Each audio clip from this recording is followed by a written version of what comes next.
사도행전 23장 22절로부터 24장 27절까지 말씀을 통해서 하나님께서 하나님의 사람을 어떻게 지켜주시고 어떻게 쓰시는가를 살피면서 은혜 받는 시간 되기를 바랍니다. 22절에 보면 천부장이 청년을 보냅니다. 다시 말해서 바울에게 진상을 파악하기 위해서 부른다고 하는 명분을 세워서 사실은 그렇게 하지 않고 중간에 매복하는 사람들을 통해서 바울을 해치려고 했던 그 정보를 알려줘서 그 이야기를 들었던 천부장이 알았다 하고 그 얘기 정보를 준 청년을 다시 되돌려 보내는 이야기가 22절로 시작이 됩니다. 그러면서 이렇게 말해요. 경계하면서 그 이야기를 나에게 했다고 아무에게도 말하지 마라. 그리고 조용히 그냥 돌아가라. 그래서 다음으로 들어요. 그러면 뭐 이렇게 말했어요. 백부장 둘을 불러서 이렇게 말합니다. 제3시에 가이사랴까지 갈 보병 200명, 기병 70명과 창병 200명을 준비하라. 왜냐하면 지금 누가 바울을 죽이겠다고 매복해 있으니까 바울이 중간에 그런 변을 당하지 않게 하기 위해서 바울을 지키는 굉장히 많은 병력을 지금 뿌려가지고 바울을 보호하라고 하는 얘기를 합니다. 바울을 태워서 총독 벨릭스에게로 무사히 보내기 위하여 짐승도 준비하라고 합니다. 그러니까 지금 물론 아직 확정된 건 아니지만 그래도 이스라엘 사람들은 당장 죽여 마땅한 사람이라고 얘기하는 그런 죄인인데 이 죄인 한 사람을 수송하기 위해서 얼마나 많은 사람들과 또 막 짐승까지 동원해서 마치 무슨 대단히 높은 사람이 행차하는 것 같은 그런 모습을 보여주고 있습니다.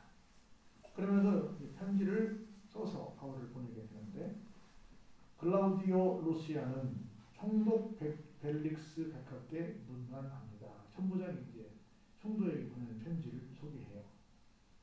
이 사람이 누구요? 바울이죠. 바울이 유대인들에게 잡혀 죽게 된 것을 내가 로마 사람인 줄 알고 그 소식을 듣고 군대를 건너가서 그를 구원했습니다. 로마 사람은 제가 지난번에 설명했듯이 반드시 황제가 심판을 해야 되는데 그러지 않고 함부로 사람들이 여론 재판을 통해서 죽이려고 하니까 이게 말이 되냐? 그래서 내가 군대를 동원해서 그 사람들을 제어하고 이 사람을 이렇게 구원해 왔습니다. 그런데 유대인들이 무슨 일로 바울을 고발하는지 알고자 하여 그들의 공의로 데리고 내려갔습니다. 그런데 고발하는 내용이 그들의 율법 문제에 관한 것뿐이고 내가 볼 때는 한 가지도 이 사람을 죽이거나 또는 결박할, 다시 말해서 여기다가 구속할 이유가 하나도 없었습니다. 라고 말합니다. 그러나 이 사람을 해하려는 간계가 있다고 누가 나한테 알려줬어서 내가 당신께로 보내며 또 고발하는 사람들과 당신 앞에서 그에게 말하라 하였나이다 하였습니다. 여기 있어서는 내가 어떻게 이 사람을 잘 보호해서 진상을 규명해서 어떻게 이 모든 상황을 해결할 길이 좀 없어서 정확히 말하면 내 소관이 바뀐 것 같아서 내가 총독에게 이 사람을 보내니 왜냐하면 로마 사람은 누구한테 재판을 받아야 되니까 황제에게 받아야 되니까 그렇게 하시고 이 사람을 잘 받아서 처리해주면 좋겠습니다. 그렇게 편지를 썼어요. 보병이 명을 받은 대로 밤에 바울을 데리고 안디바드리에 이르러서 이튿날 기병으로 바울을 포송하게 하고 영내로 돌아가게 됩니다. 그들이 가이사랴에 들어가서 편지를 총독에게 드리고 바울을 그 앞에 세우니 총독이 그 편지를 읽고 나서 바울에게 묻습니다. 넌 어느 영지 사람이냐? 즉 어느 동네 사람이냐? 그런 거예요. 그랬더니 나는 길리기아 사람이다. 이걸 알고 이르되 너를 고발하는 사람들이 오거든 네 말을 들으려 하고 헤롯 궁에 그를 지키라고 전하고 일단 머물게 합니다. 그러니까 일단은 이제 원고와 피고가 있으니까 이 사람은 피고가 된 거니까 너를 고발한 원고들이 오면 내가 들어볼 테니까 일단 잠깐 머물러 있어라 하고 이제 구류시켜 놓은 걸 볼 수 있습니다. 그리고 이제 하루 이틀 사흘 나흘 닷새가 됐어요. 5일이 지난 다음에 대제사장 아나니아가 어떤 장로들과 한 변호사 더둘로와 함께 내려와서 총독 앞에 드디어 이제 바울에게 붙들려 있다 보니까 바울을 고발하게 됩니다. 바울을 불렀어요. 그러니까 더둘로가 이제 변호사가 돼가지고 바울을 이렇게 공격합니다. 벨리스 각하여, 총독을 말하는 거 각하는 총독이여, 우리가 당신을 힘입어 태평을 누리고 있습니다. 또 이 민족이 당신의 선견으로 말미암아 여러 가지로 개선되었습니다. 당신이 남들은 뭐 침략자고 우리를 이렇게 압제하는 사람이라고 나쁘게 말하지만 우리가 볼 때는 당신이 와서 참 우리나라를 좋게 하고 있습니다. 이렇게 지금 먼저 아부를 하고 있지요. 우리가 어느 모양으로나 어느 곳에서나 크게 감사하고 있습니다. 총독에게 예를 다해서 지금 인사말을 먼저 합니다. 그런데 당신을 더 괴롭게 하지 않기 위해서 우리가 대강 여쭙습니다. 보고합니다. 그 말이에요. 그러니 관용하여 들어주시면 좋겠습니다. 라고 예를 갖춰서 이제 하고 싶어 하는 얘기를 합니다. 그러면서 5절부터 본격적으로 자기 한 말을 해요. 우리가 보니, 자기 변호사로서 얘기하는 거고 바울을 고발하는 모든 사람들이 보니 이 사람이 누구예요? 바울입니다. 바울은 어떤 사람이에요? 전염병 같은 사람입니다. 그래서 천하에 흩어진 유대인들을 다 쫓아다니면서 이상한 말로 소유하게 합니다. 이 사람이야말로 나사렛 이단의 우두머리입니다. 나사렛 이단은 누구예요? 이 사람들이 말할 예수님이죠. 예수님이 이단인데 그 이단의 한 우두머리가 이 사람입니다. 라고 바울을 고백합니다. 고발합니다. 그러면서 그가 또 성전을 더럽게 하려 함으로 우리가 잡았습니다. 그러면서 여기 보니까 6절 하반절부터 8절 하반절까지는 없대요. 그 말은 무슨 말이에요? 이러이러한 일로 이 사람이 성전을 더럽혔습니다라는 얘기가 있는데 무슨 정확한 뭔지는 모르겠지만 그게 생략이 됐어요. 나도 몰라. 없다고 했으니까. 그래서 8절 한번에 이어집니다. 그래서 당신이 직접 그 바울을 신문하시면 우리가 고발하는 이 모든 일을 아실 수 있을 것입니다. 그래서 유대인들도 이에 참가하여 이 말이 옳다고 거기 있는 쉽게 말하면 참관인들이 와가지고 맞습니다. 지금 더둘로가 말한 내용은 다 맞습니다. 한번 직접 바울에게 물어보십시오. 그러면 이 말이 다 사실이라는 것을 확인할 수 있을 것입니다. 하고 막 거들었습니다. 그래서 총독이 바울에게 말도 안 합니다. 머리로 탁 이렇게 제시하면서 그래. 지금까지 네가 너를 향해서 고소하는 사람 얘기를 쭉 들었는데 너도 할 말 있으면 해봐라. 하고 딱 머리로 이렇게 제시를 했습니다. 그랬더니 이렇게 말합니다. 그가 대답하되, 그는 바울이요. 당신이 여러 해 전부터 이 민족의 재판장 된 것을 내가 압니다. 그러므로 내가 내 사건에 대해서 기꺼이 변명하겠습니다. 원래 변명은 자기가 해요? 변호사가 해요? 변호사가 해야죠. 근데 기꺼이 하라 보니까 내가 하겠습니다. 왜냐하면 당신이 오래전부터 이곳의 재판장이니까 당신은 현명하게 나의 억울함을 풀어줄 줄로 믿고 내가 변명하겠다라는 말을 하는 겁니다. 그러면서 당신이 아실 수 있는 바와 같이 내가 예루살렘에 예배하러 올라간 지 얼마나 됐어요? 12이틀밖에 아직 2주도 채 되지 않습니다. 그들은 내가 성전에서 누구와 변론하는 것이나 회당 또는 시중에서 무리를 소동하게 하는 것을 보지 못했습니다. 내가 12일밖에 안 됐는데 내가 또 한 모든 이들은 이 사람들이 소상하게 알고 있는데 내가 하긴 뭘 했습니까? 이렇게 말합니다. 이제 나를 고발하는 모든 일에 대하여 그들이 당신 앞에서 뭐요? 내세울 것이 없습니다. 무슨 얘기예요? 지금 저도 여러 가지 말을 하지만 그것이 사실이라고 하는 것을 증거로 될 것이 하나도 없습니다. 라고 말을 하고 있습니다. 그러나 이 사람들이 왜 이렇게 되지도 않은 말을 가지고 나를 공격하고 있는지 그걸 내가 알려드리겠습니다. 하나 고백하겠습니다. 그들이 나를 이단이라고 하는 도를 따라 조상의 하나님을 섬기고 율법과 선지자들의 글에 기록된 것을 다 믿으며 그들이 기다리는 하나님께 향한 소망을 나도 가졌는데 다만 의인과 악인의 부활이 있으리라 함입니다. 첫 번째는 내가 믿는 예수님이 어떻게 하셨다? 죽은 자 가운데서 부활하셨고, 그리고 어느 날 모든 사람들도 의인이 됐든 악인이 됐든 다 부활하게 되는데, 내가 이 얘기를 했다고 이 사람들이 나를 이렇게 되지도 않는 말을 가지고 공격하고 있습니다. 이 가운데도 절반은 내 말을 믿고 절반은 안 믿습니다. 절반은 누구요? 바리새인은 부활이 있다고 믿고 사두개인은 부활이 없다고 믿고 있습니다. 그래서 자기들끼리도 시끄럽게 하고 있습니다. 이렇게 지금 우리 앞에 보면 그 얘기를 하고 있는 겁니다. 이것으로 말미암아 나도 하나님과 사람에 대하여 항상 양심에 어때요? 거리낌이 없기를 힘씁니다. 그렇게 내가 여러 지역을 돌면서 이 사람들은 뭐 내가 전국을 돌아다니면서 전 세계를 돌아다니면서 유체인들만 쫓아다니면서 어지럽힌다고 말하고 있는데 나는 여러 지역을 돌면서 이것만 했습니다. 그러다가 여러 해 만에 내가 고국에 돌아왔습니다. 어떻게 돌아왔어요? 내가 내 민족을 구제할 것과 재물을 가지고 왔습니다. 돈과 다른 물질을 가지고 이쪽에 흉년으로 어려움 당한다는 소식을 듣고 난 도와주러 왔습니다. 내가 무슨 난리를 치러왔습니까? 그리고 드리는 중에 내가 결례를 행하였고, 이 결례는 실수가 아니에요. 정상적으로 하나님께 드릴 예를 가졌다고 말입니다.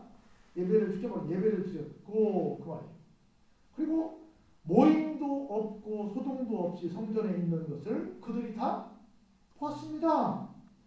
그러나 아시아로부터 온 어떤 유태인들이 있었으니 그들이 만일 나를 반대할 사건이 있으면 마땅히 당신 앞에 와서 고발했을 것입니다. 그래서 터키에 지금 저쪽 서쪽에 있는 동물이 말하는데 내가 그쪽에 있을 때 나를 본 사람들이 있어서 여기 와 있는데 내가 만약 그곳에서 이상한 일을 했었다고 한다면 그들도 역시 내가 그 아시아에 있을 때 바울이 이런 엉뚱한 일을 했습니다 라고 고발할 텐데 그들도 고발할 것이 없습니다. 내가 여기 온 지 열 이틀밖에 안 됐는데 여기 와서도 내가 뭔 나쁜 일을 한 짓이 없습니다 라고 말을 하고 있는 겁니다.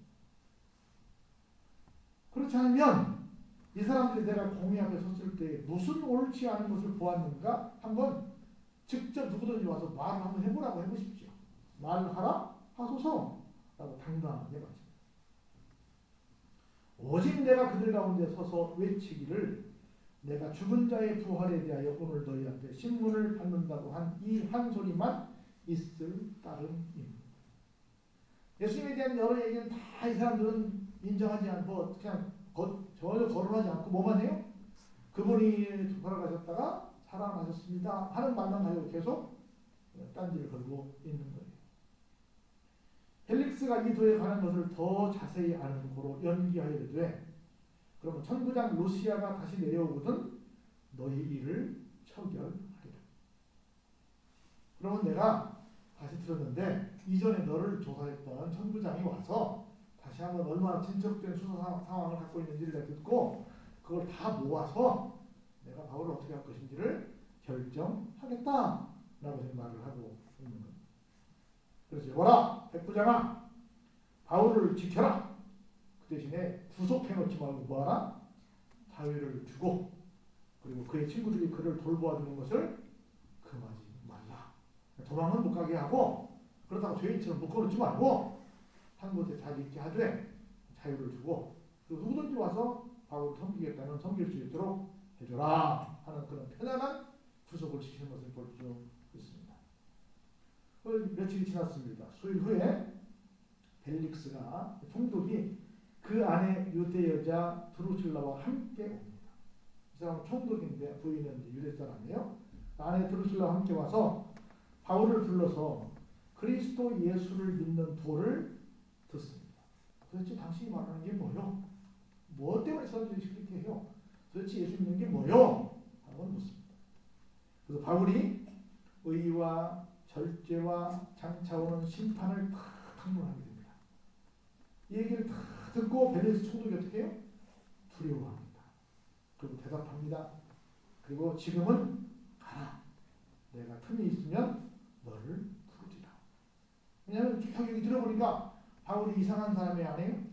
아니요. 그 사람들처럼 무슨 투덜을 해서 죽일 사람이에요? 그런 사람이 아니야. 그리고는 동시에 어떤 마음까지 갔냐면 듣고는 어느 정도 믿음이라는 것이 생길까 말까 하는데 그것보다는 이 사람은 역시 이방인이고 역시 난 크리스찬이야. 보세요. 혹시 이렇게 풀어주면 바울이 어떻게 할 줄 알았어요? 아이고 고맙습니다 하고 뭘 줄 줄 알았어요? 뇌물을 줄 줄 알았어. 그래가지고 뭐요? 돈을 받을까 바라는 고로 어떻게 해요?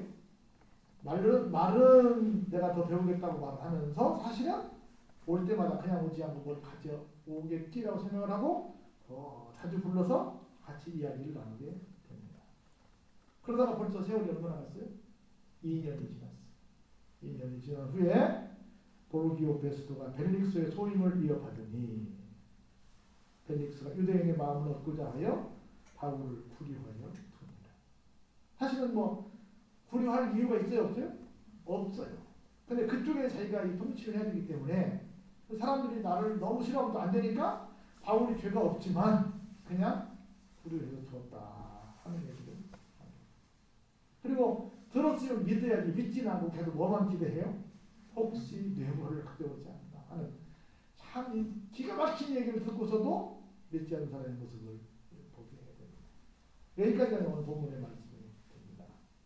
이 말씀을 통해서 다시 한번 우리가 몇 가지만 정리해 보면 첫 번째는 하나님께서 하나님의 일꾼을 기가 막히게 지켜주십니다. 누가 보면 무슨 왕이 행차하는 것 같아요. 대단한 고관대들에게 행차하는 것 같아요. 막 엄청난 병력을 투입시키고 막 짐승까지 태워서 아주 막 지극정성으로 이렇게 보필하면서 모시고 가는 모습을 보면서 하나님의 일꾼을 하나님께서 기가 막히게 책임져 주신다. 아무리 죄인의 몸이지만 이런 것들을 보면서 하나님께서 하나님의 사명자들을 지켜주심을 믿습니다. 두 번째는 막 고발하는 사람들한테 조금도 밀리지 않습니다. 그래서 당당하게 내가 얼마나 여기 와서 열이 있을 동안 그리고 아시아에 있는 동안 아무런 문제를 야기하지 않았다는 얘기를 합니다. 그래서 명확하게 저 사람들이 왜 나를 공격하는지를 다시 한번 정리해서 말합니다. 그리고 그것만 어찌 뭐 주장하지 않으면 다른 사람들 시비 안 걸지도 모르는데 절대로 양보하지 않습니다. 예수님은 사망 가운데 살아나셨습니다. 우리 기독교의 핵심, 기독교의 가장 중요한 것 부활을 이야기합니다. 우리에게 가장 중요한 축제는 바로 부활절입니다. 그 얘기를 끝까지 해요. 그리고 마지막으로 이 총독은 정말 좋은 기회를 얻었습니다. 천부장도 그렇고 총독도 그렇고 좋은 기회를 얻었는데 바울을 만나서 복음을 받으려야지 수줍스럽게 뭐만 바래? 뇌물만 바라고 있고 그리고 자기가 아무리 통치한다고 해도 그렇지 옳고 오르고 그러면 그러다 말을 해야지 사람들의 마음을 사기 위해서 죄인도 아닌데 그냥 불의시켜놓는 그런 참 비신앙적인 인간적인 마음의 모습을 우리가 이렇게 보게 됩니다. 우리는 어떤 삶을 줄 것인가? 우리 한번 이 짤막한 사건을 통해서 우리 자신을 돌아보게 됩니다. 그래서 어떤 경우에도 바울처럼 당당한 복음 전파자 그리고 이 사람들처럼 좀 그렇게 사람을 눈치 보지 않고 소신 있게 내 주장을 펼쳐나갈 수 있는 그런 지도자 이런 사람들이 되어야 되지 않을까 하는 생각을 해봅니다. 이런 믿음의 식구들이 다 되시길 주의 이름으로